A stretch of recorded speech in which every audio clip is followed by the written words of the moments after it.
Welcome to Updated Intel, Trumpism in the United States. What happens when the leader of the United States openly calls the Prime Minister of Canada a future governor? Not once, but repeatedly. Tonight, Donald Trump has reignited one of the most explosive diplomatic firestorms in modern North American history, mocking Mark Carney with the same humiliating language he once used against Justin Trudeau. The annexation threats are back, the 51st state rhetoric has returned with full force, and Ottawa is absolutely furious. What's really driving Trump's latest provocation, and why are Canadian officials warning that the diplomatic temperature between Washington and Ottawa hasn't been this dangerous in over a century? Stay with me because the details are stunning. I want to walk you through exactly what has unfolded over the past several days because the situation between the United States and Canada has shifted in a way almost nobody anticipated. Just weeks ago, Prime Minister Mark Carney appeared on CNN with Christiane Amanpour during the NATO summit, and he told the world that President Trump was, in his words, no longer interested in annexing Canada. That statement carried weight. It suggested that the worst of the rhetoric was behind us, that the two leaders had reached some kind of quiet understanding, and that Canada could finally exhale after months of relentless pressure from the White House. But that calm, my friends, has now completely shattered. President Trump has returned to calling Mark Carney the future governor of Canada. And he's not saying it once as a joke or a slip. He's saying it repeatedly, deliberately, and with full awareness of how deeply it cuts inside Ottawa. This is the same playbook Trump used during his first term when he mocked Justin Trudeau with the exact same governor framing. Back then, it was dismissed as theater. But now, in his second term, the language has taken on a much darker meaning because Trump has paired it with actual policy proposals, actual tariff threats, and actual incentives tied to American defense programs. And let me put this in perspective for you. In March of this year, Trump used the 51st state line as a bargaining chip during tariff negotiations. In May, he tied it directly to the Golden Dome Missile Defense Initiative, suggesting Canada could only benefit if it surrendered its sovereignty. And now, in the latest round of public statements, he's using it again, this time as a personal jab aimed squarely at destabilizing Carney's domestic political standing. Canadian officials I've been tracking through public statements describe this as a coordinated psychological campaign, not casual commentary. Former U.S. Ambassador to Canada, David L. Cohen, has openly stated that Trump knows the rhetoric irritates Canada and that he uses it precisely because it works as a pressure tool. And that's a former American diplomat saying this on the record, which tells you how serious this moment really is. The implications stretch from Alberta to Quebec, from Wall Street to Bay Street, and from the halls of Parliament to every kitchen table in Canada, where families are watching this unfold with growing anxiety. Before we dive deeper into the fallout, make sure to subscribe to the channel so you stay updated on this developing crisis. And in the next section, I'm going to break down exactly what Trump has proposed, what Carney has said in response, and why this confrontation is unlike anything we've seen before between these two historic allies. Now, let me take you inside the actual exchanges between Donald Trump and Mark Carney, because the words spoken between these two leaders reveal just how extraordinary this diplomatic crisis has become. Back in May, President Trump made a statement that stunned observers across both nations. He said, and I'm paraphrasing his public position carefully, that the only thing that truly made sense was for Canada to become America's cherished 51st state, and that if this happened, all tariffs and every other point of friction would simply disappear. That wasn't a throwaway line at a rally. That was a formal articulation of a policy preference from the sitting President of the United States, directed at the sovereign nation immediately to his north. Mark Carney's response was, in my view, one of the most memorable diplomatic moments of the year. Sitting face to face with Trump inside the White House, Carney looked the president directly in the eye and said, "There are some places that are never for sale," and that they were sitting in one of them right now. Think about that for a moment. The Prime Minister of Canada in the Oval Office telling the American president that his own country was not a piece of real estate. That single sentence has been replayed across Canadian television, shared millions of times on social media, and it has become a defining image of Carney's leadership. It captured something Canadians have been feeling for months: a deep, instinctive refusal to be treated as a junior partner, or worse, as territory waiting to be absorbed. The political consequences inside Canada have been nothing short of seismic, and I want you to understand the scale of this shift. Trump's annexation rhetoric has pushed Canadian nationalism to record breaking levels. In April 2026, Carney's Liberal Party won a stunning majority government, helped along by 5 opposition members, crossing the floor to join the Liberals, and the Conservative Party, which had been polling competitively just a year earlier, has been crushed in public opinion. Carney's campaign slogan, "Elbows Up," borrowed directly from hockey culture and crafted as a direct response to Trump's threats, has transformed into a genuine national rallying cry. You hear it in coffee shops in Halifax. You hear it in pubs in Vancouver. You hear it from farmers in Saskatchewan. And here's something even more remarkable. Polling shows Mark Carney is significantly more popular than his predecessor, Justin Trudeau, including in conservative Alberta, which historically has been the toughest political terrain for any Liberal leader in modern Canadian history. But this is where the story gets genuinely concerning, and I want you to pay close attention to this part. Trump's renewed taunts are arriving at one of the most fragile moments Canada has faced in decades. The Alberta independence referendum is looming on the horizon, threatening to fracture the Canadian Federation in ways that would have been unthinkable just 2 years ago. So, U.S. Treasury officials have reportedly been meeting with Alberta separatist figures, which is an extraordinary diplomatic signal. Trade negotiations between Ottawa and Washington have stalled completely, and Carney's government is now operating under the assumption that Trump may be deliberately attempting to destabilize Canadian national unity in order to extract economic and strategic concessions. That is not a small accusation. That is a head of government suggesting that the President of the United States is actively working to weaken his country from within. And in the next section, I'm going to explain exactly how this strategy appears to be unfolding on the ground. Let me now unpack the strategic dimension of what Donald Trump is doing. Because once you see the pattern, you cannot unsee it. Throughout his second term, Trump has used the 51st state line not as a single isolated provocation, but as a recurring instrument deployed at very specific moments when he wants leverage over Canada. In March, when tariff negotiations between the two countries were at a critical juncture, the annexation rhetoric suddenly intensified. In May, when the United States was promoting the Golden Dome missile defense system and looking for partners and incentives, the rhetoric returned with even greater force. And now, with Alberta's independence referendum approaching and Mark Carney's government navigating delicate internal political dynamics, the rhetoric has come back yet again. This is not random. This is a tool, and Trump is using it with precision. Former U.S. Ambassador to Canada, David L. Cohen, who served during the Biden administration, has been one of the clearest voices on this subject. He has publicly stated that Trump knows the rhetoric irritates Canada and that he uses it as a psychological weapon. Think about the weight of that statement. A former American ambassador, a man who spent years building bridges between Washington and Ottawa, is now telling the public that the current president is intentionally weaponizing language to pressure an allied Democratic neighbor. And that is an extraordinary moment in the history of U.S. Canada relations.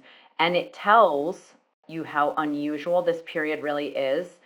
Canadian officials are not imagining the pressure, they are reading it correctly, and former American diplomats are confirming their reading. I want to focus your attention specifically on the Alberta situation, because this is where the danger becomes most acute. Alberta has long had a complicated relationship with Ottawa, rooted in disputes over energy policy, federal taxation, and regional representation. Now, with an independence referendum on the horizon, the province has become a pressure point that outside actors could potentially exploit. The reports of U.S. Treasury officials meeting with Alberta separatists are particularly alarming because they suggest something far more serious than casual diplomatic curiosity. They suggest active engagement with figures who openly want to break Canada apart. Whether or not Trump personally directed those meetings, the optics alone are damaging. They communicate to the Carney government that no part of Canada's internal political landscape is off limits to American interest. And that is a profound shift from the traditional posture of mutual respect that has defined this relationship for generations. Now, I want to be careful and balanced here because diplomacy is rarely as simple as one side being entirely right and the other being entirely wrong. Trump's defenders argue that his rhetoric is a negotiating style, that he uses provocation to extract better deals, and that Canada has often relied on the assumption of unlimited American goodwill without offering enough in return. There is a debate to be had about trade balances, defense contributions, and border policy. But what makes the current moment different is that the rhetoric has moved beyond economic negotiation and into territorial framing. When the president of one country repeatedly suggests that another country should cease to exist as a sovereign nation, even rhetorically, and that is no longer a negotiating tactic in the conventional sense, that crosses into something Canadians experience as existential, and Carney's government is responding accordingly. In the next section, I'll examine how Canada is preparing its response, what tools Ottawa actually has, and why the elbows up moment may define Carney's entire premiership. Now, let's talk about what Canada is actually doing in response, because Mark Carney's government is not simply absorbing these provocations passively. Ottawa has begun assembling a coordinated counter strategy that operates on three simultaneous fronts: economic resilience, diplomatic outreach beyond Washington, and domestic unity. On the economic front, Canada has been quietly accelerating trade diversification, deepening relationships with European partners, expanding Indo-Pacific commercial ties, and reducing the country's dependence on the American market wherever possible. This is a long-term project, not a quick fix, and Carney himself has been transparent with the Canadian public that the transition will involve real economic costs, but the Prime Minister has framed those costs as the price of sovereignty. And so far, polling suggests the public is willing to pay it. Diplomatically, Canada has been working to strengthen its position within international institutions, particularly within the G7, NATO, and the broader network of democratic alliances. The strategy here is straightforward. If Washington is going to apply unconventional pressure, then Ottawa needs to ensure that the rest of the democratic world clearly understands what is happening and stands ready to defend the principle that sovereign borders are not negotiable between allies. European leaders have, in various public statements, expressed concern about the rhetoric coming out of the White House, and that international solidarity matters enormously to Canada's position. It transforms what could be an isolated bilateral confrontation into a broader question about the rules of the international order. And that is a much harder battlefield for any American administration to win on. Domestically, the Elbows Up campaign has evolved into something far larger than a political slogan. It has become a cultural movement across Canada. You see small businesses adopting the phrase, and athletes referencing it in interviews, and ordinary citizens using it in everyday conversation as shorthand for a collective refusal to be intimidated. That kind of organic adoption is rare in modern politics, and it gives Carney a reservoir of public support that very few prime ministers have ever enjoyed. If you want to keep following the latest on this geopolitical chess match, please subscribe to the YouTube channel now. The fact that this support extends into Alberta, traditionally the most skeptical province toward any Liberal government, is genuinely historic.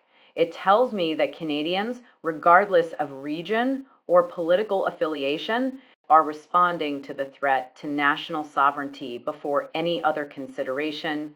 That unity is Carney's most valuable political asset, and his government knows it. However, I have to be honest with you about the limits of Canada's position because no analysis is complete without acknowledging the structural realities. Canada's economy is deeply integrated with the American economy in ways that cannot be unwound quickly or painlessly. Energy exports, automotive manufacturing, agricultural supply chains, and financial services all flow across the border in volumes that make any rapid decoupling enormously costly. Canada also relies on the United States for elements of continental defense, intelligence sharing, and critical minerals partnerships. So while the rhetoric of resistance is powerful and politically necessary, the practical reality is that Ottawa has to walk a very careful line between standing firm on sovereignty and avoiding actions that would inflict serious damage on Canadian families and Canadian workers. That balancing act, more than any single speech or summit, will define whether Carney's government emerges from this period stronger or weaker. And in the final section, I'll bring it all together and explain what happens next, what to watch for, and why this moment matters far beyond North America. So where does this all go from here? That is the question I keep coming back to, and the honest answer is that we are in genuinely uncharted territory. The relationship between the United States and Canada has weathered disagreements before. There have been trade fights, there have been disputes over softwood lumber and dairy quotas. There have been moments of personal friction between presidents and prime ministers, but what we are watching now is fundamentally different. This is not a policy dispute. This is a confrontation over the basic question of whether Canada continues to exist as a sovereign nation in the way it has for over a century and a half. And that is why officials in Ottawa describe the diplomatic temperature as the hottest it has been in living memory. The next several months will be decisive. Watch the Alberta referendum carefully because the result will reshape the political landscape regardless of which way the vote goes. If the independence movement loses decisively, Carney's hand strengthens enormously and Trump's leverage diminishes. If the result is closer than expected, or if the movement gains momentum afterward, then Ottawa faces an extraordinarily difficult internal challenge while simultaneously managing external pressure from Washington. Watch the trade negotiations as well, because any breakthrough or breakdown there will signal the broader trajectory of the relationship. And watch Mark Carney's public communications, because the way he calibrates his tone when he chooses confrontation and when he chooses restraint will tell you a great deal about his read of the situation. I also want you to think about the broader implications because this story matters far beyond the Canadian border. If a president of the United States can repeatedly suggest the absorption of an allied democratic nation without serious institutional pushback, that establishes a precedent that other countries around the world are watching very carefully.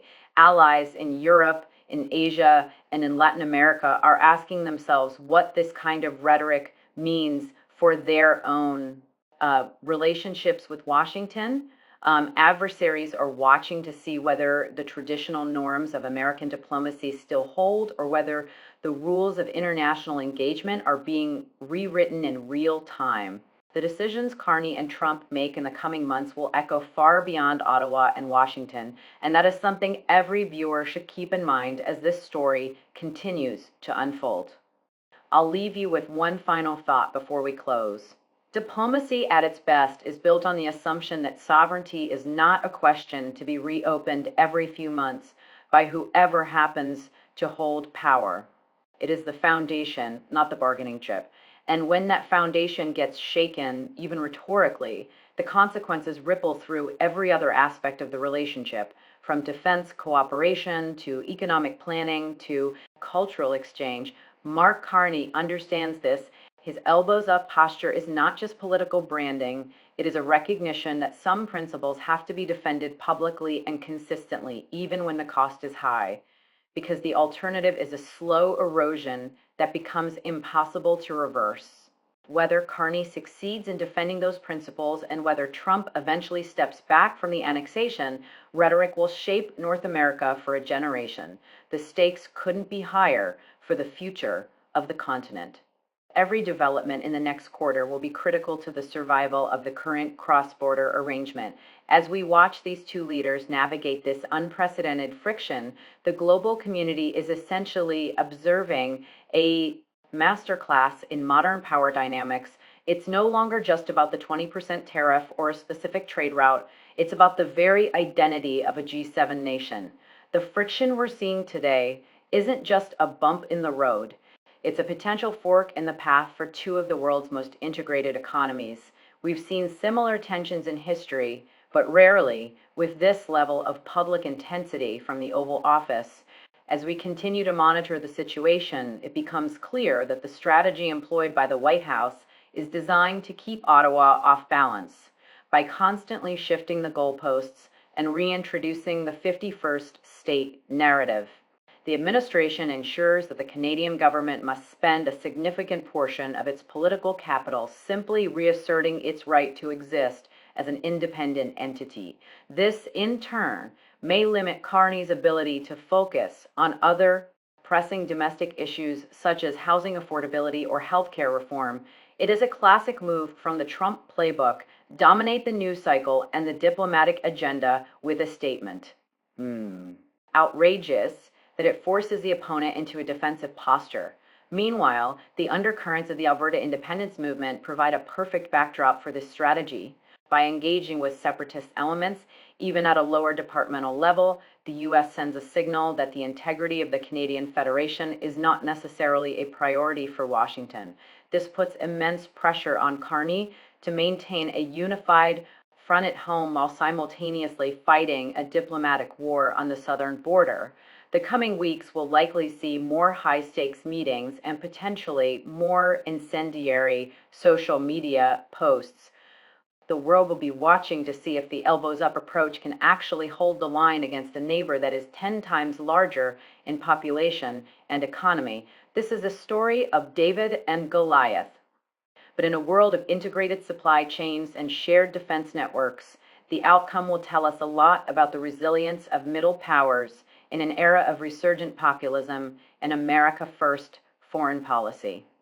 The nuances of these interactions are what define the modern era of international relations. If you appreciate this level of in-depth analysis on North American affairs, don't forget to subscribe to the YouTube channel to help us grow. The historical context of this rift cannot be overstated. Since the War of 1812, the border between the United States and Canada has been famously the longest undefended border in the world. This peace has been the bedrock of North American prosperity. However, the current rhetoric threatens the psychological peace that allows such a border to exist. And when the conversation shifts toward annexation and future governors, the very idea of a friendly sovereign neighbor is called into question. This isn't just about Mark Carney or Donald Trump. It's about the legacy of decades of diplomatic labor that built the USMCA and various defense treaties. If that legacy is traded for short-term negotiating leverage, the long-term damage to the trust between these two nations could take decades to repair. We must also look at the economic data: over $2.5 billion in goods and services across that border every single day. Any significant disruption, whether through tariffs or a total breakdown in diplomatic relations, would be catastrophic for businesses in Michigan as much as in Ontario. The interdependency is so deep that a 51st state scenario, even if meant rhetorically, ignores the logistical reality of two distinct legal and social systems that have grown apart for 150 years. Carney's challenge is to remind his counterpart of this reality without appearing weak or subservient. It is a narrow path to walk.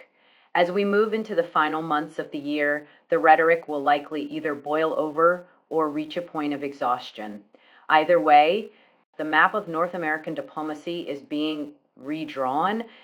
Beyond the borders of North America, the global community is drawing its own conclusions. Middle powers like Australia, South Korea, and various European nations are looking at Canada as a bellwether. If the United States treats its closest neighbor and largest trading partner with this level of unpredictability, what does it mean for them? The concept of friendshoring, the idea that countries should trade mostly with friendly allies, is being tested in real time. If the friend in question is suggesting you should no longer be an independent country, the logic of friend shoring begins to crumble. This is why Carney has been so active in the G7 and NATO circles. He is looking for a collective security that the bilateral relationship no longer seems to guarantee. The elbows up strategy is as much about signal sending to the world as it is to Washington. It says that Canada is a rule of law nation that will not be bullied by the whims of any single administration. It also highlights the importance of the Alberta situation. The provincial friction is a domestic Canadian issue, but in the hands of a clever foreign negotiator, it becomes a lever. The stability of the Canadian Federation is now a matter of international concern. Every speech given in the Alberta legislature is being analyzed in Washington for potential openings. Every response from Ottawa is being weighed for its strength and resolve. We are witnessing a new kind of Cold War of words where the prize isn't global ideology, but sovereign control and economic dominance. In conclusion, the path forward remains clouded with uncertainty. We are seeing a fundamental shift in how the United States interacts with its allies, moving from a consensus-based model to one based on power and provocation. Mark Carney's response has been to lean into a renewed sense of Canadian identity, using the elbows up moniker to unite a diverse and often divided country. Whether this will be enough to withstand the pressure from a second Trump term remains to be seen. The Alberta referendum will be a major turning point, and the trade negotiations will provide the necessary data points to see if any real progress is being made. For now, the world watches and waits. The 51st state rhetoric may be a tactic, a joke, or a genuine desire, but for Canadians, it is a challenge that requires a firm and consistent answer. The bond between these two nations is too important to be broken by a few years of high-tension rhetoric, yet it is too fragile to be taken for granted. We will continue to track every development, every statement, and every shift in this historic confrontation. Thank you so much for watching our coverage on the renewed tensions between Trump and Carney over Canada's sovereignty. If you found this breakdown valuable, please subscribe to the channel, updated intel, and turn on notifications so you never miss our latest reports on the stories shaping our world. See you in the next one. Don't forget to hit that subscribe button to join our community here at Updated Intel.